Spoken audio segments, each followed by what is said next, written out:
Professor Rao, can time really move differently for different people?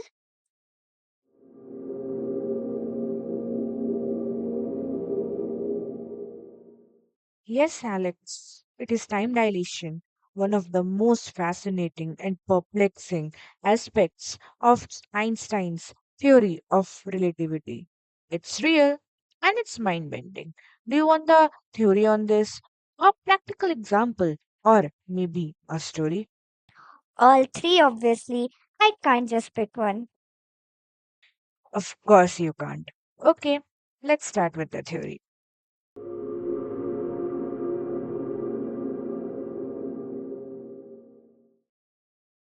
Time dilation happens because time isn't constant.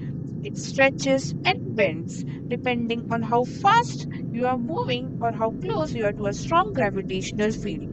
Picture time as a flowing river. For most of us, it moves steadily.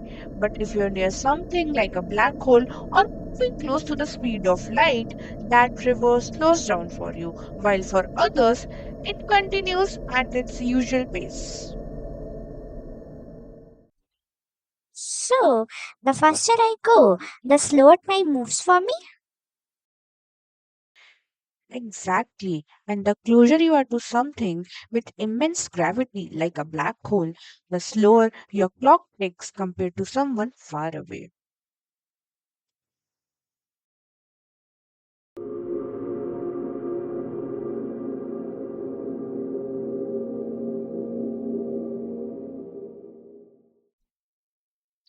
Let's bring it to something tangible. GPS satellites orbiting Earth are moving fast, and they are further from Earth's gravity. Their clock ticks slightly faster than clocks on the ground. Scientists have to correct for this difference to ensure their navigation apps work properly. And astronauts? Do they experience it too? Yes, the astronauts aboard the International Space Station age just a little slower than we do on Earth. It's not dramatic, but the effect is measurable. Okay, that's cool. Alright, let me tell you a story about a man named Ethan and his encounter with time dilation.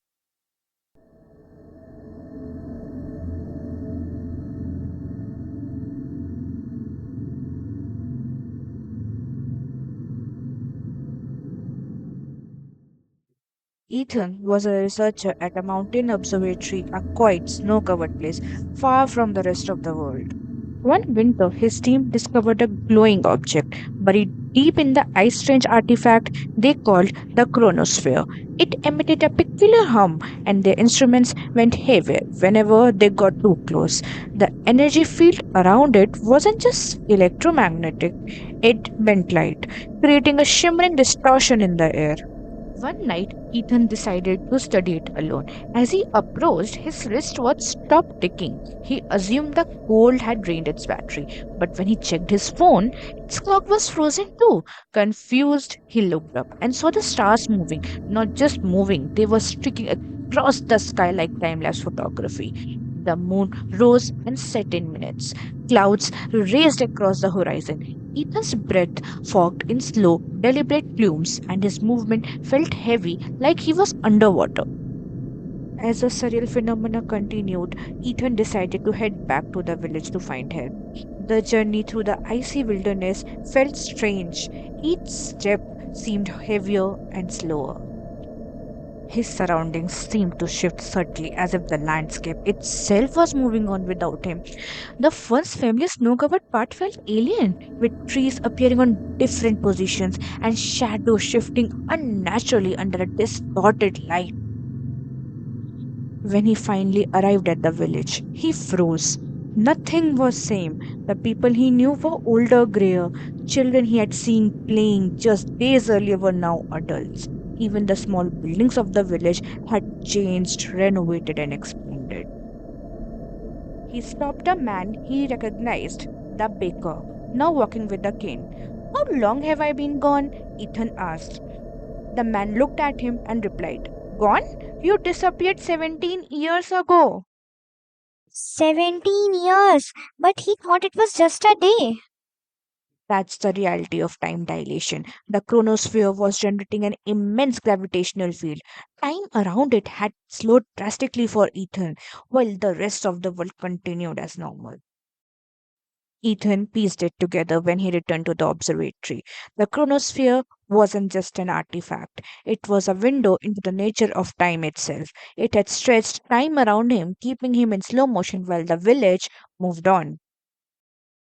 That's wild and terrifying. He lived through the time dilation without even realizing it. That's the beauty and the strangeness of our universe. Time isn't rigid clock ticking away for everyone. It's fluid, shaped by speed and gravity. So, if I traveled close to the speed of light, I could come back to Earth and find everyone I know gone. Yes, that's the twin paradox. Time dilation doesn't just stretch time, it stretches our understanding of reality. Thanks, Professor Rao. That story made it all click. What's next? Black holes? Quantum tunneling? Great question, Alex. Black holes, quantum tunneling, and so much more. All of it is waiting to be explored. But for now, let's leave a little mystery for next time. And for everyone watching, there's an entire universe of wonders waiting to be uncovered. If you enjoyed this journey, don't forget to like, share, and subscribe. Join us as we unravel the mysteries of science together. See you in next adventure.